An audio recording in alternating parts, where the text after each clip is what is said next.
Good morning, India. Rise and shine, people.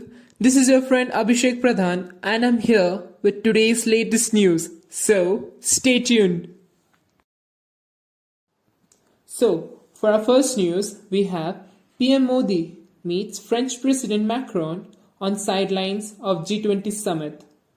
Prime Minister Narendra Modi on 30th October 2021 met with French President Emmanuel Macron on the sidelines of the G20 summit at Rome, and the two leaders had productive discussions on a range of issues of mutual and global interest. Prime Minister Modi, who is at Rome at the invitation of his Italian counterpart Mario Draghi, was accompanied by National Security Advisor Ajit Doval and External Affairs Minister S. Jaishankar during his meeting with Mr. Macron. The meeting came more than a month after the two leaders held a telephonic conversation amidst Paris' strong criticism of the Australia-UK-US security partnership.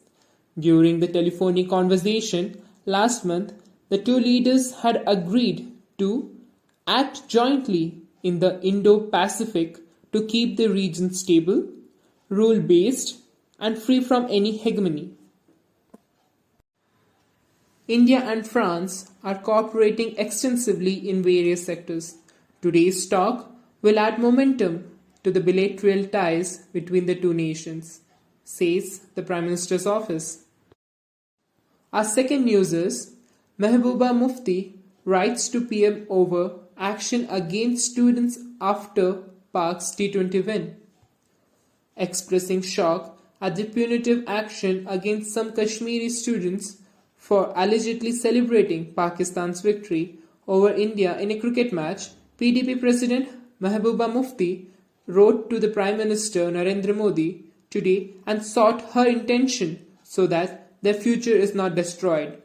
She noted that such punitive actions will only further the scene of mistrust and alienation between the younger generation in Kashmir and the rest of the country, and added that patriotism and a sense of loyalty have to be cultivated with compassion.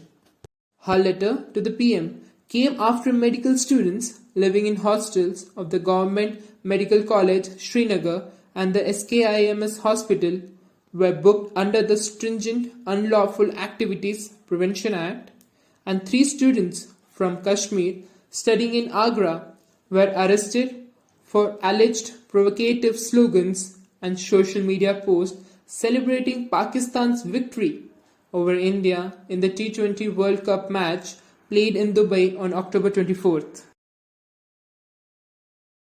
Moving on to our third news. 2 soldiers killed in Jammu and Kashmir landmine blast close to line of control. During an active domination patrol in Nowshera sector, a mine blast occurred, wherein 2 Indian Army soldiers suffered critical injuries and later succumbed to their injuries. Another soldier who received injuries was evacuated and is under treatment, a defense spokesperson in Jammu region said. Lieutenant Rishi Kumar and Sepoy Manjeet were brave and extremely committed to the profession of soldiering and have made the supreme sacrifice for the nation in the line of active duty. Lieutenant Rishi Kumar was a resident of Bihar. Sepoy Manjeet Singh was a resident of Punjab. The nation and army shall forever remain indebted to the brave hearts for their supreme sacrifice. The Nowshera sector comes under the Rajouri district, which is a part of the Pirpanjal region in Jammu, where an army operation has been going on for the past 3 weeks. 9 soldiers, including 2 officers, have been killed without any success against terrorists believed to be hiding in the forest of Poonch. This is the longest counter-terror operation in the region in the last 18 years.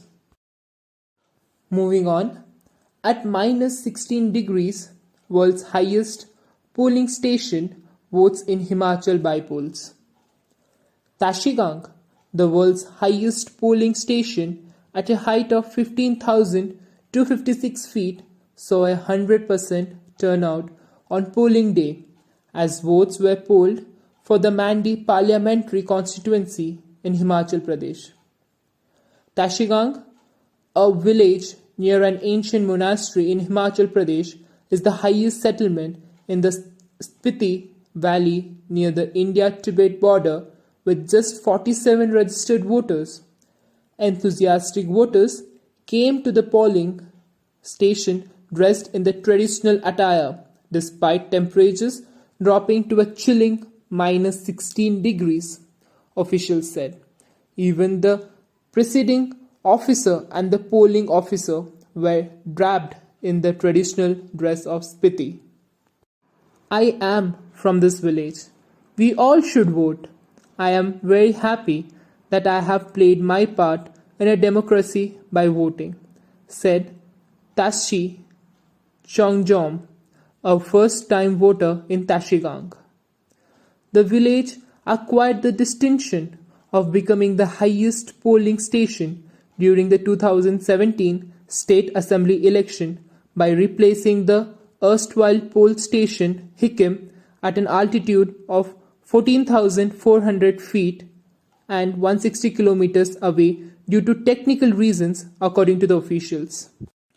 The first voter of independent India, 104 years old Sham Sharan Negi, also casted his vote at the Mandi parliamentary bypoll in the state's Kinnaur district. The bypoll to the Lok Sabha constituency was necessitated by the death of two-time BJP MP Swarup Sharma.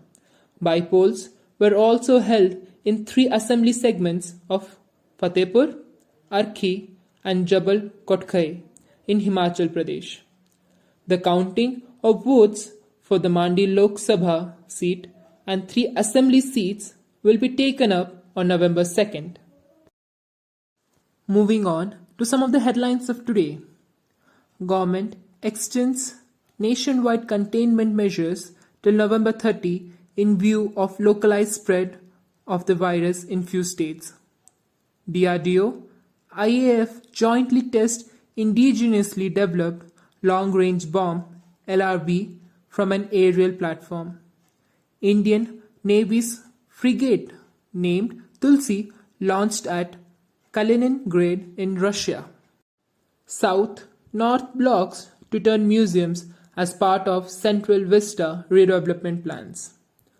Jammu and Kashmir government transfers 65.5 acres of land for CRPF personnel and their families stationed in the valley.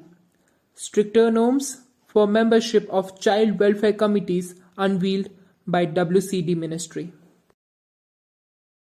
World News: Facebook renamed Meta by founder Mark Zuckerberg. Vulnerable nations doing most to tackle climate crisis. UN Development Programme. WHO Director runs unopposed for second 5-year term. UN tool to facilitate request for e-evidence in counter-terror probes.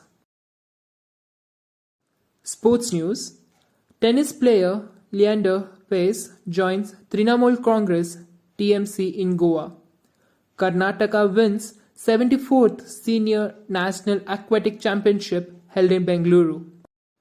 Thank you all for your valuable time and have a wonderful day ahead.